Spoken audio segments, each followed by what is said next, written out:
ही पिता है, तू ही माता, तू ही पिता है, तू ही माता, तू ही पिता है। तू ही तो है राधा का श्याम, हे राम, हे राम, हे राम, हे राम।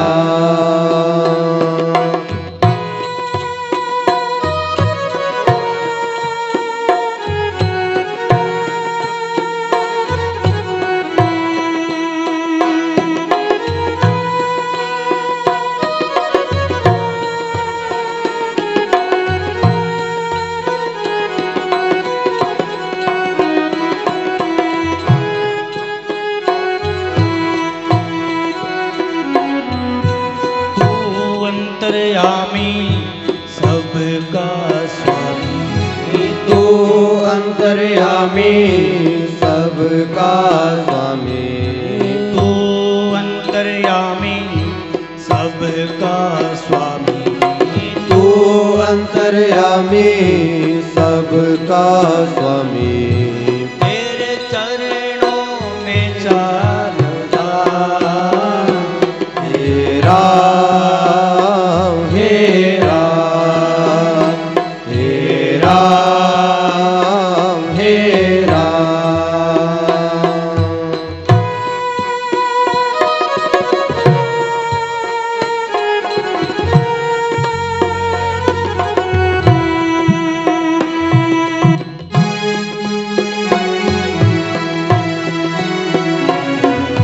तू जगदाता विश्व विधाता, तू जगदाता विश्व विधाता, तू जगदाता विश्व विधाता, तू जगदाता विश्व विधाता। तू ही सुबह तू ही श्याम, हे राम, हे राम, हे राम, हे राम।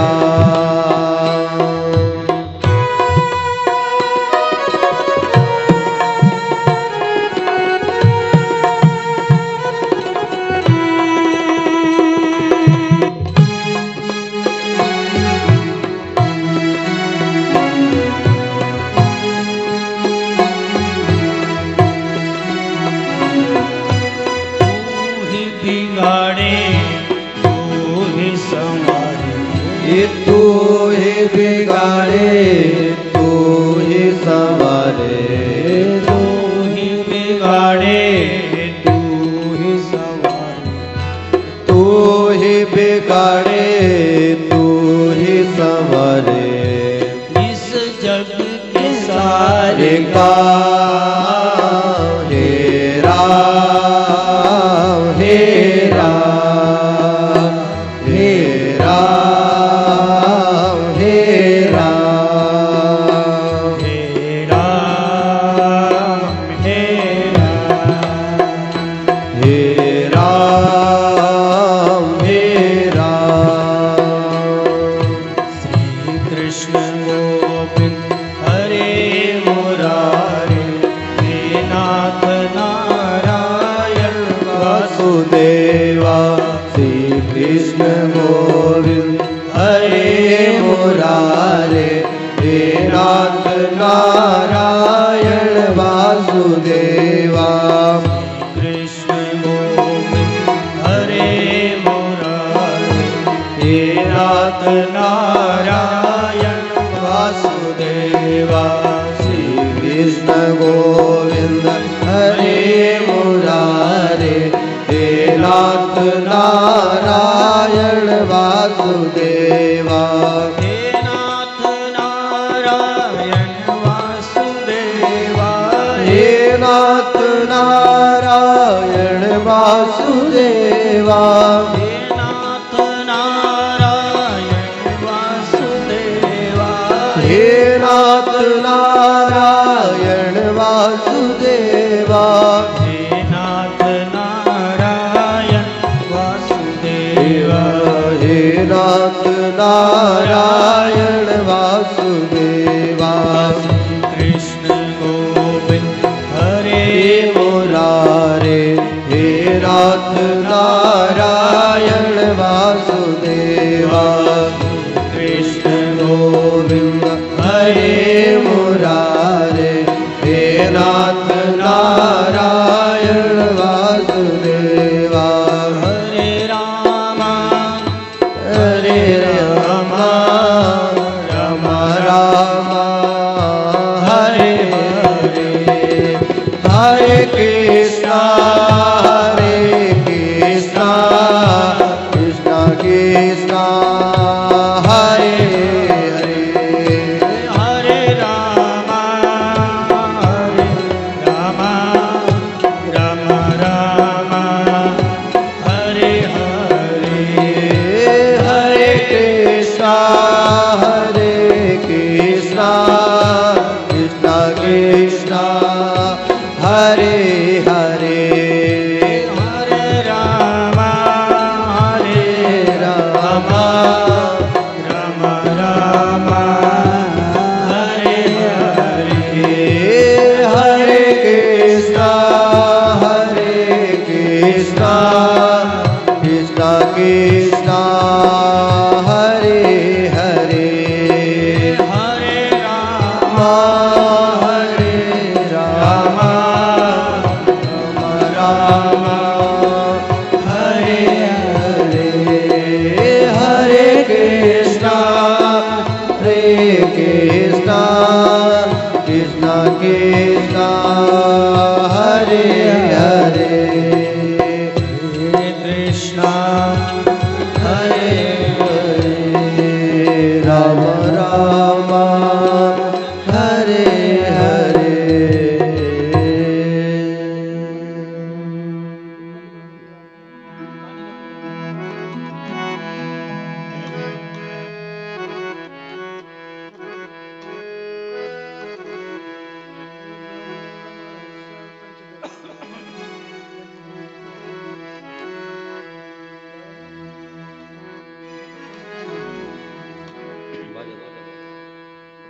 माटी कहे कुम्हार से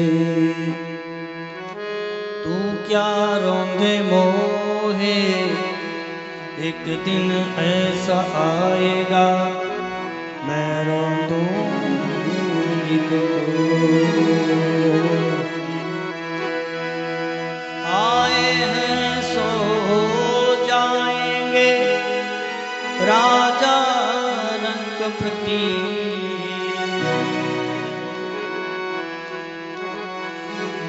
एक सिंहासन चढ़ चले एक बंधे जंजीर।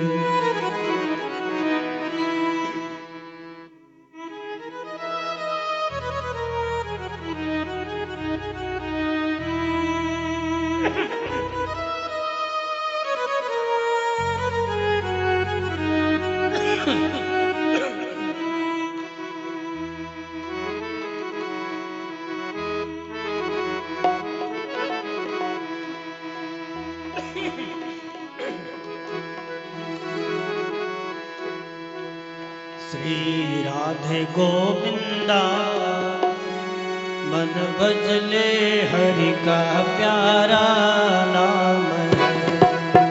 श्री राधे गोविंदा मन भजले हरि का प्यारा नाम है।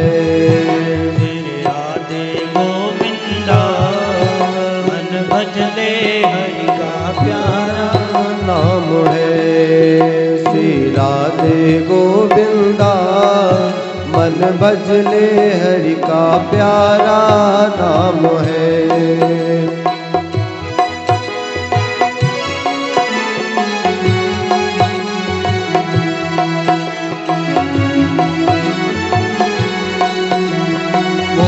मुकुट सिर गल बनमाला केसर तिलक लगाए, केसर तिलक लगाए। मोर मुकुट सिर गल बनमाला केसर तिलक लगाए, केसर तिलक लगाए। वृंदावन की कुंज गलिन में सबको नाच नचाए। ओ वृंदावन के कुंज गलिन में सबको नाच नचाए। श्री राधे गोविंदा मन भजले हरि का प्यारा नाम है।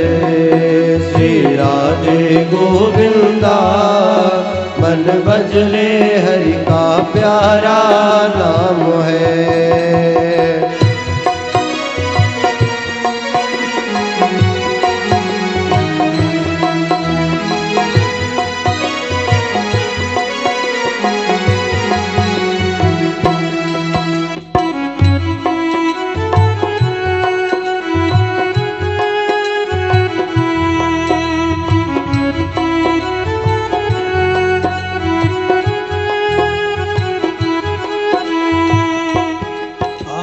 यमुना किनारे धेनु चरावे माधव मदन मुरारी। माधव मदन मुरारी यमुना किनारे धेनु चरावे माधव मदन मुरारी, माधव मदन मुरारी। मधुर मुरलिया ऐसी बजावे हर ले सुध बुध सारी। मधुर मुरलिया ऐसी बजावे हर ले सुध बुध सारे। श्री राधे गोविंदा मन भजले हरि का प्यारा नाम है। श्री राधे गोविंदा मन भजले हरि का प्यारा नाम है।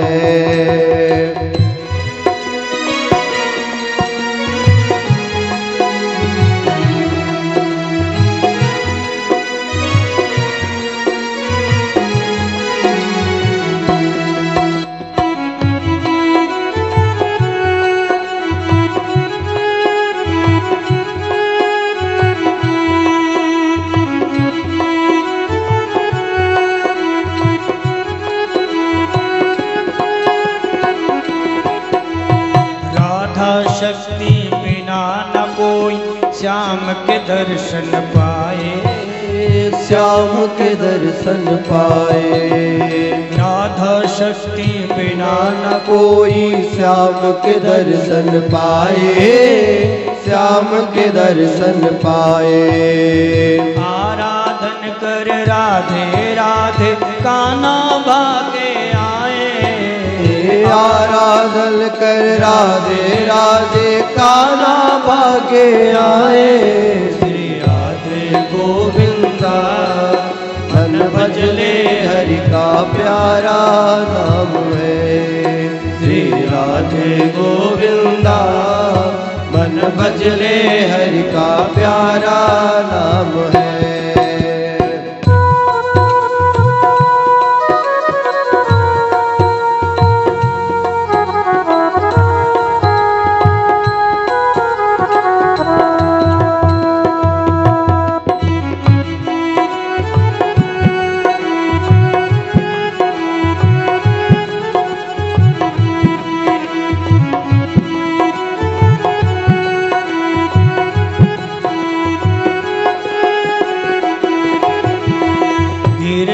नागर कहती मेरा सूर को श्यामल भाया।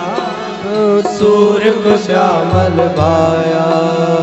गिरधर नागर कहते मेरा सूर को श्यामल भाया। सूर को श्यामल भाया। तुकाराम और नामदेव ने विठल विठल गाया। तुकाराम और नामदेव ने विठल विठल गाया। श्री राधे गोविंदा मन भजले हरि का प्यारा नाम है। श्री राधे गोविंदा मन भजले हरि का प्यारा नाम है। मन भजले हरि का प्यारा नाम है। मेरे हरि का प्यारा नाम है।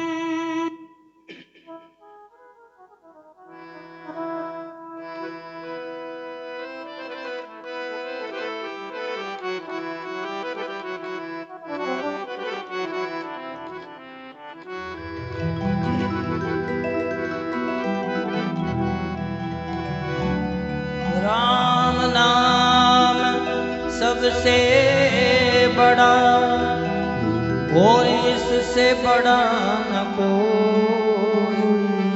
जो सुमिरन करे राम का, शुद्ध आत्मा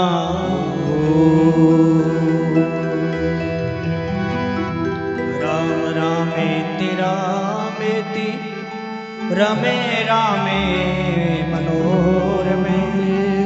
सहस्र नाम तत्तुल्यम राम नाम वरानने।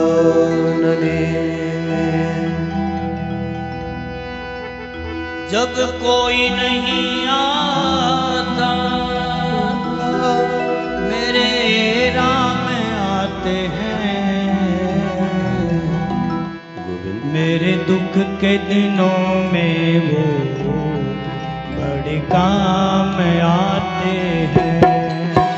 मेरे दुख के दिनों में वो बड़े काम आते हैं। जब कोई नहीं आता, मेरे राम आते हैं। जब कोई नहीं आता, मेरे राम आते हैं। मेरे दुख के दिनों में वो बड़े काम आते हैं।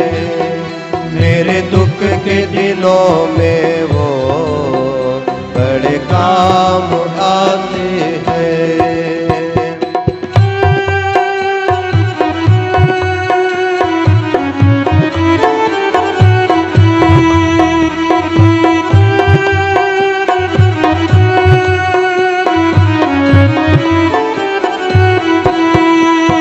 मेरी नैया चलती है, पतवार नहीं होती। मेरी नैया चलती है, पतवार नहीं होती। अब और किसी की मुझे दरकार नहीं होती। अब और किसी की मुझे दरकार नहीं होती। दरकार पड़े जब भी वो दौड़े आते हैं। दरकार पड़े जब भी वो दौड़े आते हैं। मेरे दुख के दिनों में वो बड़े काम आते हैं। मेरे दुख के दिनों में वो बड़े काम आते हैं।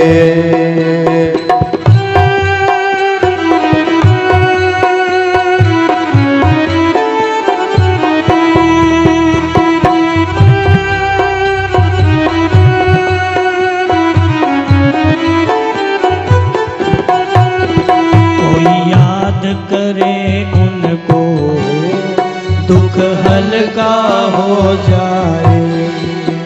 कोई याद करे उनको, दुख हल्का हो जाए। कोई भक्ति करे उनकी, वो उनका हो जाए।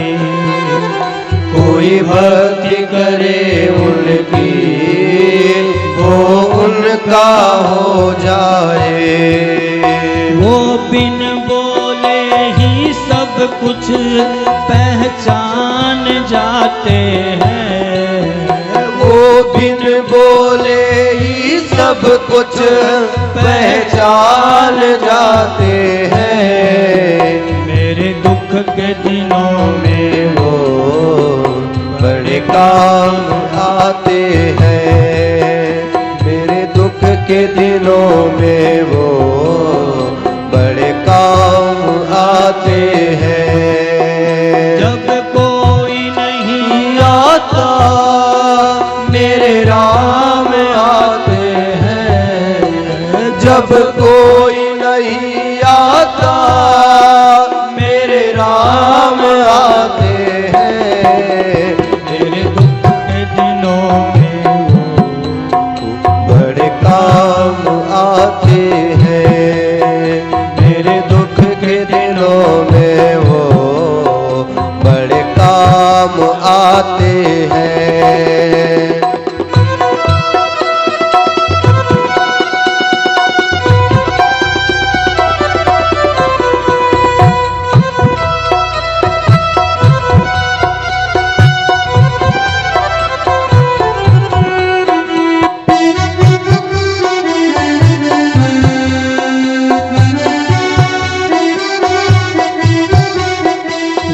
इतना बड़ा होकर भक्तों से प्यार करे।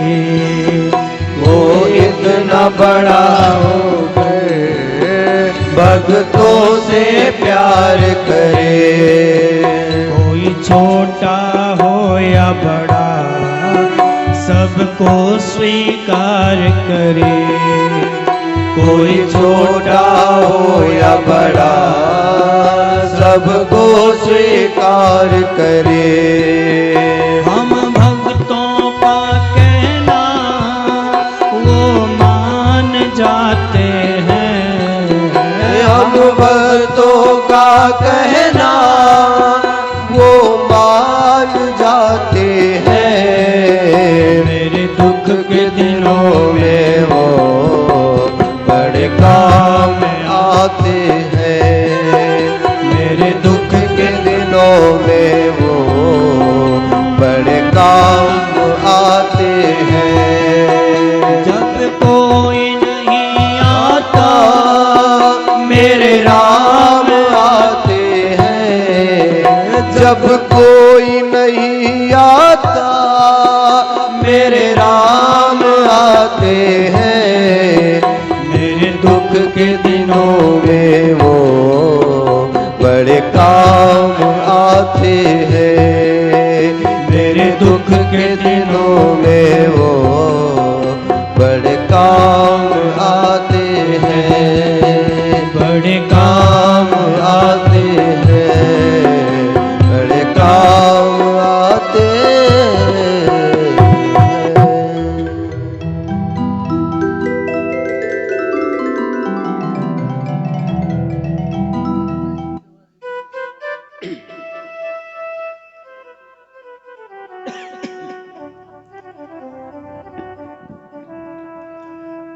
परम पिता परमात्मा भगवान श्रीमन नारायण जिन भगवान के पवित्र नाम जपने से, पवित्र नाम संकीर्तन करने से सब पापों का नाश होता है और जिनके चरणों में प्रणाम करने से सब प्रकार के ताप, सब प्रकार के दुख दूर हो जाते हैं, जो बड़े ही दयालु हैं, कृपालु हैं, जन्म और मृत्यु जिनके हाथ में है, ऐसे दया के सागर भगवान श्रीमन नारायण जी के चरण कमलों में हम सब मिलकर के सादर प्रणाम करते हैं।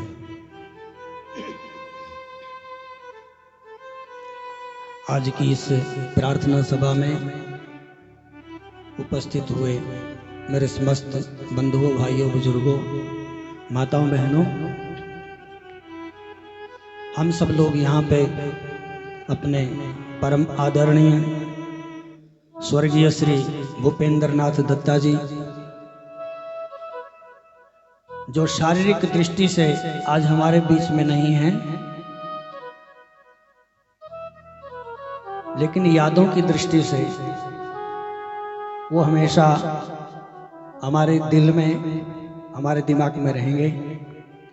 तो ऐसी दिव्य आत्मा को हम यहाँ पे इस पवित्र स्थान पर अपने श्रद्धा सुमन अर्पित करने के लिए, श्रद्धांजलि देने के लिए, उनके प्रति अपना प्रेम प्रकट करने के लिए हम यहाँ पे उपस्थित हुए हैं।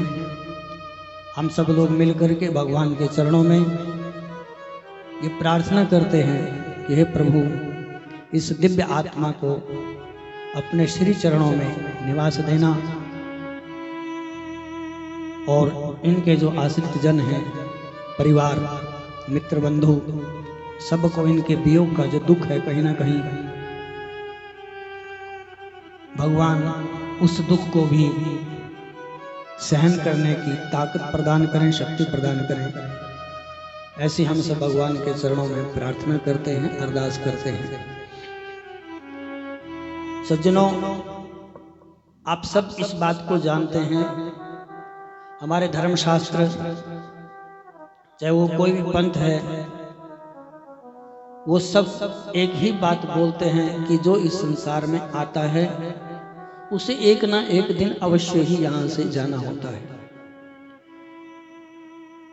ये श्रुति का सिद्धांत है कि जो जन्म लेता है उसकी मृत्यु अवश्य होती है। भगवान श्री कृष्ण अर्जुन को गीता में यही उपदेश करते हैं मुख्य रूप से। जब अर्जुन डर जाता है, सामने अपने देखे उन्होंने जब रिश्तेदार, ताया, चाचा, मामा, मित्र, बंधु सब देखे, तो सोचने लगा कि इनकी मृत्यु मेरे हाथों से होगी, और वो डर गया। तो फिर भगवान ने जो उपदेश किया अर्जुन को, वो इस मृत्यु का जो भय अर्जुन के मन में बैठा हुआ था, इसी को निकालने के लिए, और उसको ये बात सच्ची जम जाए कि वास्तव में ही जो इस संसार में आता है, पैदा होता है, उसको अवश्य ही एक दिन जाना होता है। तो भगवान जब गीता में अपना उपदेश प्रारंभ करते हैं अर्जुन के कहने पर, जब अर्जुन ने बोला कि शिष्यस्ते हम साधि माम त्वाम प्रपन्नम, हे प्रभु मैं आपकी शरण में हूं, मेरा मार्गदर्शन करो, मुझे बताओ क्या करना चाहिए, मैं आपका शिष्य हूं, मैं आपकी शरण में हूं। तब फिर भगवान जब पूछा अर्जुन ने, तब भगवान ने बोला, तो भगवान ने शुरुआत की है। भगवान बोले कि जातस्य हि ध्रुवो मृत्यु ध्रुवम जन्म मृतस्य च। भगवान ने सारे शास्त्रों का सिद्धांत बता दिया कि जातस्य हि ध्रुवो मृत्यु, हे अर्जुन, जिसका जन्म होता है उसकी मृत्यु अवश्य होती है, तुम डरो मत। इस प्रकार के से गीता का पूरा उपदेश करके अर्जुन के मन में जो मृत्यु का भय था वो निकाल दिया। तो श्रुति का सिद्धांत है कि जो इस संसार में जन्म लेता है उसको एक दिन ये पंच तत्व का शरीर छोड़ करके जाना होता है। बस हमने ये देखना है कि हमने जो जन्म लिया, क्या हमारा वो जन्म सार्थक हुआ, क्या जिस काम के लिए भगवान ने हमें संसार में भेजा था वो हम कर पाए। देखिए, आप सब जानते हैं जो माचिस होती है, माचिस में तिल्ली है, जब उसको तिल्ली को रगड़ते हैं तो वो जलती है, फिर उससे दिया जलाया जाता है और उसके बाद उस तिल्ली को फेंक दिया जाता है, वो तिल्ली खत्म हो गई। और एक तिल्ली वैसे ही खराब हो गई, बिना उससे ना दिया जला ना मोमबत्ती जली, वैसे ही खराब हो गई। तो माचिस की जो तिलियां हैं दोनों ही खराब हो गई। एक जल करके अपने आप जली, उसने दिया को जलाया, मोमबत्ती को जलाया, वो भी खत्म हो गई। और एक बिना जले, ना वो अपने आप को जला पाई और ना ही उसने दिया जलाया, वो भी खराब हो गई। तो माचिस की दोनों तिलियां खराब हो जाती हैं, बर्बाद हो जाती हैं, वो मिट्टी में मिल जाती हैं, लेकिन उनमें वो तिल्ली जिसने अपने आप को जला करके दिए को जलाया है, उसका तिल्ली होना वास्तव में सार्थक हो गया। इसी प्रकार से मनुष्य को भगवान ने संसार में भेजा, तो संसार में आकर के क्या हमने इस शरीर से अपने आप को, इस शरीर का लाभ उठाया? क्या इस शरीर से हमने दूसरों को कुछ दिया? क्या इस शरीर से कुछ हमने सत्कर्म किया? क्या इस शरीर से हम दूसरों को कुछ काम कर सके, परोपकार का काम कर सके? ये बात देखने की है। अब सिद्धांत तो पक्का है कि आए हैं सो जाएंगे, राजा रंग फकीर, आए हैं जो जाएंगे, सबने जाना है। कोई अमीर गरीब कोई भगवान की दृष्टि में भेदभाव नहीं होता है, वो जाएंगे। लेकिन अगली पंक्ति में साधक लिखते हैं कि एक सिंहासन चढ़ चले, एक बंधे जंजीर। एक सिंहासन चढ़ चले अर्थात एक के लिए सत्कार और सम्मान है, क्योंकि उसने अपने शरीर को तपाया है, अपने शरीर का बलिदान दिया। उसने शरीर का, जो भगवान ने पंच तत्व का शरीर बना करके भेजा था, इसका लाभ उठाया, इस शरीर को सत्कर्म में लगाया, परोपकार में लगाया। तो ये बात देखने की होती है। डॉक्टर भूपेंद्र नाथ दत्ता जी एक ऐसा व्यक्तित्व है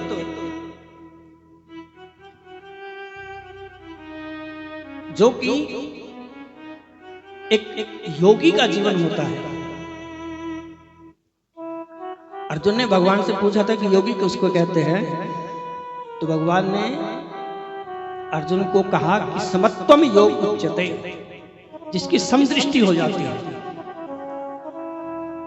जो किसी में भी छोटा बड़ा नहीं देखता है, समभावी हो जाता है, सब में बराबर देखता है कि ये भी मेरा है, ये भी मेरा है।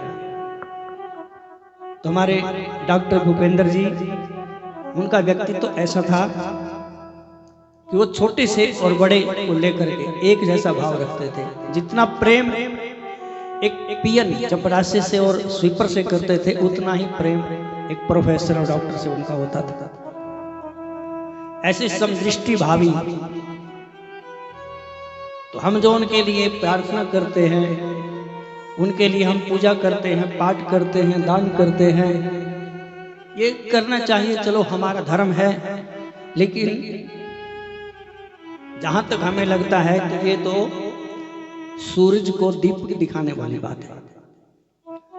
उन्होंने जो सत्कर्म करने थे, जिस काम के लिए भगवान ने उनको इस संसार में भेजा था, वो कर चुके। वो पूर्ण रूप से जो एक व्यक्ति के अंदर, जैसे हमारी स्मृति कहती है कि एक मनुष्य के लक्षण क्या होते हैं। स्मृति कहती है कि साम न विद्या न तपो न दानम ज्ञानम न शीलम गुणो न धर्मा ते मनुष्य लोके भूयभार भूता मनुष्य रूपेण मृगाश्चरन्ति। स्मृति कहती है कि जिसके अंदर परहित की भावना नहीं है, जो दूसरे के बारे में नहीं सोचता है, वो मनुष्य थोड़ी है। स्मृति कहती है कि देखने में तो मनुष्य लगता है, लेकिन मनुष्य रूपेण मृगाश्चरन्ति, वो तो पशु है। पशु अपने आप तक ही सीमित रहता है, लेकिन जो दूसरे के बारे में सोचता है, जो समाज के बारे में सोचता है, अपने राष्ट्र के बारे में सोचता है, सबके बारे में सोचता है, वही तो मनुष्य है। मनुष्य का शरीर मिलना तो कोई बहुत बड़ी बात नहीं है, लेकिन मनुष्य का शरीर मिलने के बाद शरीर में मनुष्यता आ जाए, मानवता आ जाए, तो वो बहुत बड़ी बात होती है। और इन्होंने जाते जाते अपने शरीर को, अपने यहाँ कहते हैं, संतों ने कहा कि जो पशु है, पशु जीते जी सेवा कमाए, बाद मरने के भी काम आए, लेकिन मनुष्य का शरीर कहा कि तेरा जो शरीर है ये मरने के बाद किसी के काम आने के काबिल नहीं है। लेकिन उन्होंने अपने जन्म और जीवन का लाभ लिया और जाते जाते अपने शरीर को, आपने सुना होगा, अपने एक ऋषि हुए हैं, दधीची ऋषि दधीची हुए हैं, उन्होंने अपना शरीर दान कर दिया। किस लिए किया? उनका क्या स्वार्थ था? परमार्थ के लिए, स्वार्थ के लिए नहीं, परमार्थ के लिए अपना शरीर दान कर दिया, अपनी हड्डियां तक दान कर दी। जो समाज में अराजकता फैल गई, वृत्रासुर नाम का एक असुर पैदा हो गया और वो किसी प्रकार से मारे नहीं मरता। देवता लोग भगवान के पास पहुंचे और भगवान ने कहा कि एक ऋषि हैं जिनका नाम है दधीची, अगर वो अपना शरीर दान कर देते हैं, उनकी हड्डियों से वज्र बनाया जाए और फिर तुम्हारा काम सिद्ध हो सकता है। देवता लोग मिलकर के दधीची ऋषि के पास गए, उनसे प्रार्थना की। दधीची की धर्मपत्नी तो मना कर दिया, तो ऋषि ने कहा नहीं नहीं नहीं, हमारा ये जो शरीर है क्या काम आएगा, कम से कम इससे परोपकार हो जाए, हित हो जाए, समाज का कल्याण हो जाए। इसलिए ऋषि ने, दधीची महाराज ने उसी से अपने शरीर का दान कर दिया और उनके शरीर की जो हड्डियां थी वो वज्र की हो गई थी। उसके उनकी हड्डियों से जो अस्त्र बना, उसके बाद वृत्रासुर का वध हुआ। तो कहने का भाव है कि मनुष्य का जो शरीर है वो यदि परोपकार में आता है, और इन्होंने अपना जो जीवन जीते जी तो परोपकार किया, लेकिन मरने के बाद भी इन्होंने अपना जो शरीर था वो पीजीआई के लिए दान कर दिया, ताकि हमारा जो शरीर है इसका या तो राख बन जाएगी, या तो मिट्टी में गाड़ देंगे इसको, या तो गंगा में प्रवाहित कर देंगे। तो इससे बढ़कर के क्या लाभ मिल सकता है कि इसको हम दान ही कर दें। तो उन्होंने अपना शरीर ही पीजीआई में दान कर दिया, ताकि इससे अपने जो बच्चे हैं, जो सीखने वाले हैं, इससे कुछ ना कुछ लाभ ले सके। तो जिनकी ऐसी विचारधारा रही होगी वो कितने अच्छे महापुरुष होंगे।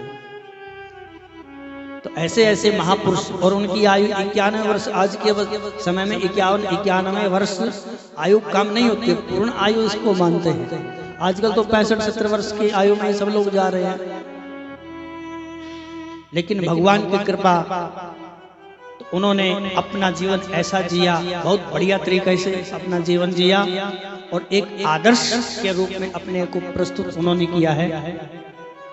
और उनके अंदर कभी भी किसी प्रकार का कोई आलस्य नहीं था। बाकी सांसों को तो पता नहीं है कब किस समय सांस हमारे शरीर से निकल जाए, ये थोड़ी भरोसा किसी का।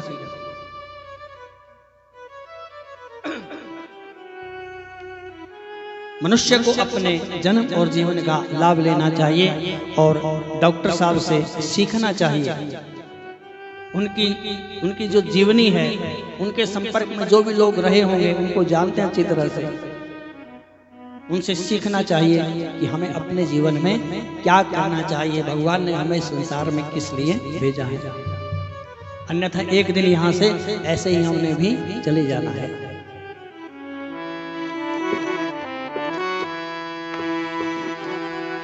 सांसों का क्या भरोसा,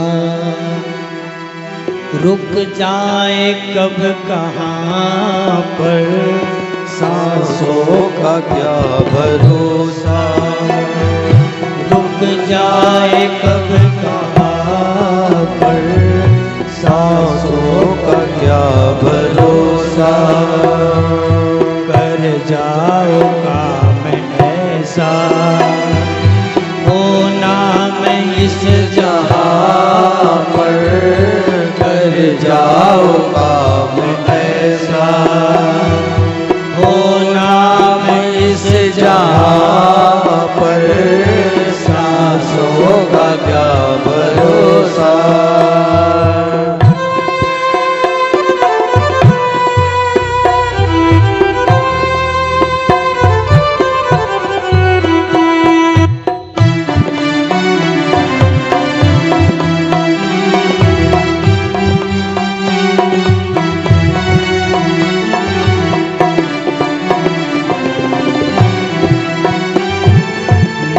हंस कभी किसी पे, ना सता कभी किसी को, मत हंस कभी किसी पे, ना सता कभी किसी को, ना जाने कल को तेरा क्या हाल हो यहाँ पर, ना जाने कल को तेरा, क्या हाल हो यहाँ पर, सांसों का क्या भरोसा।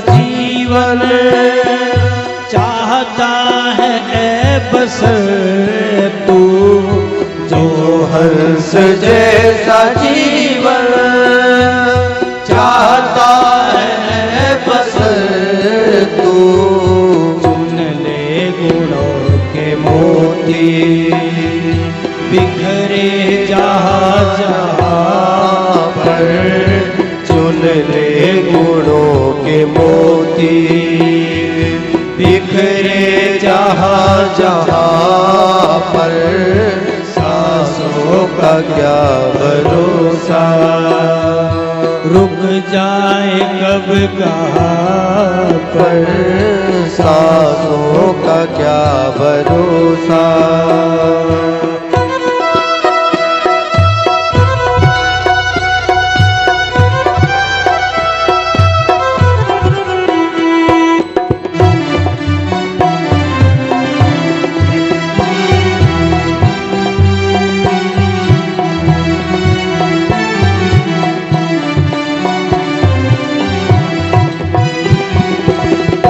कर्म इतना ऊंचा जो बुलंदियों को छू ले, कर कर्म इतना ऊंचा जो बुलंदियों को छू ले, कर कर्म इतना ऊंचा जो बुलंदियों को छू ले, कर कर्म इतना ऊंचा जो बुलंदियों को छू ले, इज्जत से नाम तेरा आ जाए हर जुबां पर, इज्जत से नाम तेरा आ जाए हर जुबां पर, सांसों का क्या भरोसा। रुक जाए कब कहाँ पर, सांसों का क्या भरोसा। सांसों का क्या भरोसा, सांसों का क्या भरोसा। साधक कहते हैं कि जो हंस जैसा जीवन चाहता है ऐ बसर तू, चुन ले गुणों के मोती बिखरे जहां जहां पर। हम लोगों को एक स्वभाव बना लेना चाहिए। स्वभाव कैसा होना चाहिए? गुणग्राही। देखो इस संसार के अंदर कोई भी ऐसा व्यक्ति नहीं है जो सर्वगुण संपन्न हो। सब में गुण भी हैं और दोष भी हैं, लेकिन हमको गुणग्राही बनना चाहिए यदि अपने जीवन को हम सार्थक बनाना चाहते हैं। अब जब हम यहाँ पे बैठे हैं, इसको हम जो कार्यक्रम है इसको प्रार्थना सभा भी बोलते हैं, भोग भी बोल देते हैं, पगड़ी बोल देते हैं, शोक सभा भी बोलते हैं, लेकिन शोक सभा नहीं होती है, प्रार्थना सभा विशेष रूप से इसका नाम दिया जाता है। पगड़ी बोलते हैं, पगड़ी का अर्थ होता है जिम्मेवारी। पगड़ी के कई अर्थ हैं, प्रतिष्ठा का प्रतीक होता है पगड़ी, जिम्मेवारी। अब जो जिम्मेवारी डॉक्टर भूपेंद्र नाथ दत्ता जी जो अपने सिर पर लिए घूमते थे, बेशक वो कुछ नहीं करते थे, सारे काम राहुल जी करते थे, लेकिन अब विशेष रूप से पगड़ी, पगड़ी का अर्थ है जिम्मेवारी। जिम्मेवारी आपके ऊपर आ गई है परिवार की। तो इसको हम जैसे डॉक्टर साहब की समाज में प्रतिष्ठा थी, उसी प्रकार से पगड़ी कहती है कि इस प्रतिष्ठा को आप बनाए रखिए। हमारे धर्म शास्त्र कहते हैं कि हमारे जो पूर्वज स्वर्ग में भी होते हैं तो उनको भी वहां पे मान और सम्मान की प्राप्ति मिलती है। कैसे? जब हम यहाँ पर कोई सत्कर्म करते हैं, बढ़िया काम करते हैं, तो हमारे जो पितृ लोग हैं वो भी बड़े प्रसन्न होते हैं और छाती ठोक करके बोलते हैं, देखो हमारे पुत्र हमारे पोते क्या क्या बढ़िया काम कर रहे हैं। इससे उनको सम्मान मिलता है वहां पे। तो पगड़ी का मतलब ये है कि इस पगड़ी की प्रतिष्ठा बनाए रखिए और घर परिवार की जो जिम्मेवारी है आपके ऊपर, उसको पूर्णतः निभाइए। माता जी की खूब सेवा कीजिए आप।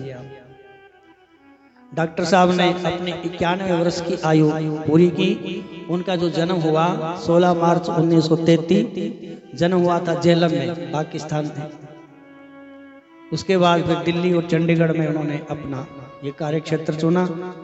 यहाँ पर MBBS और MD की जो पढ़ाई थी उनकी, वो मेडिकल कॉलेज ग्वालियर से हुई और उसके बाद PGI ज्वाइन किया उन्होंने 1963 में। आज की बात नहीं है, हमारा तो जन्म भी नहीं हुआ था उस समय। तो ऐसे महापुरुष जिन्होंने अपना जीवन पूरे का पूरा जीवन ही समाज के लिए समर्पित कर दिया। उसके बाद वो हेड ऑफ पैथोलॉजी और डीन PGI से रिटायर हुए 1993 में। 30 वर्ष का समय उन्होंने जो दिया वो बहुत ही एक अहम समय था। और डॉक्टर को तो हम लोग भगवान बोलते हैं। डॉक्टर में और भगवान में कोई भेद थोड़ी है। डॉक्टर भी भगवान का ही रूप होता है। और आप तो सब, मेरे ख्याल है यहाँ पे डॉक्टर ही बैठे हैं ज्यादा, या तो डॉक्टर परिवार से संबंधित हैं आप। तो ऐसे ऐसे महापुरुष इस पृथ्वी पर हर रोज नहीं आते। तो हमारा जीवन भी ऐसा ही होना चाहिए। इस प्रार्थना सभा का मतलब यही बताया जाता है कि जो दिवंगत आत्मा होती है उनके गुणों का व्याख्यान किया जाए और उन गुणों को अपने जीवन में हम लोग धारण करने का प्रयास करें। इसी को बोलते हैं गुणग्राही बनिए। यदि एक गुण भी हमारे अंदर आ जाए तो भगवान उस पर भी रीझ जाते हैं। तो ऐसे महापुरुष और उनके जो धर्मपत्नी हैं हमारे बीच में श्रीमती हेमलता दत्ता जी, आपके साथ हम अपनी हार्दिक संवेदना प्रकट करते हैं। उनकी बेटी जो विदेश में है और यहाँ पर आई हुई हैं सुनिंदा नागपाल, और डॉक्टर साहब के दामाद राज नागपाल जी, आपके साथ भी हम अपनी हार्दिक संवेदना प्रकट करते हैं। आपका बेटा सुपुत्र डॉक्टर राहुल दत्ता जी, आपके साथ हम विशेष अपनी हार्दिक संवेदना प्रकट करते हैं। और डॉक्टर भूपेंद्र जी की जो पुत्र वधू हैं डॉक्टर रेणु दत्ता, आप सब के साथ हम अपनी हार्दिक संवेदना प्रकट करते हैं। भगवान आपको इस दुख को भी सहन करने की शक्ति प्रदान करें। और डॉक्टर साहब के 2 पोतियां हैं, तारिका और मंदिरा, और साथ में उनके दोहित्र, हम तो दोहित्र बोलते हैं, आप जो भी बोलते होंगे। एक दोहता उनका जय और 2 दोहतियां उनकी शेफाली और सोनाली। वैसे तो भगवान की कृपा है, बहुत अच्छा परिवार है, सुशिक्षित परिवार है, पर कहीं ना कहीं थोड़ा बहुत दुख कष्ट होता है। अब घर में से एक जब कांच का गिलास ही सेट में से टूट जाता है तो आदमी को कष्ट होता है। और वो तो हम किसी के पिता रहे, किसी के पति रहे, अनेक प्रकार के संबंध इनके साथ, किसी के ससुर रहे, किसी के दादा रहे, किसी के नाना रहे। तो भगवान अब बीच में तो कब तक रहते, हम सोच लेते हैं कि 2 साल 4 साल 10 साल और रहते, लेकिन जाना तो होता ही है एक ना एक दिन। तो हम भगवान के चरणों में यही अरदास करते हैं कि प्रभु डॉक्टर दत्ता जी को अपने श्री चरणों में निवास दें, और पारिवारिक जन जो भी इनके आश्रित जन हैं, भगवान आप सबको भी इस दुख को सहन करने की शक्ति प्रदान करें। तो आइए हमारे बीच में डॉक्टर साहब की पोती हैं तारिका जी, हम आपसे भी निवेदन करेंगे कि थोड़ी आप उनके साथ जो समय गुजारा है तो उनको आप हमारे साथ सबके साथ शेयर करें उन यादों को। जय श्री राम।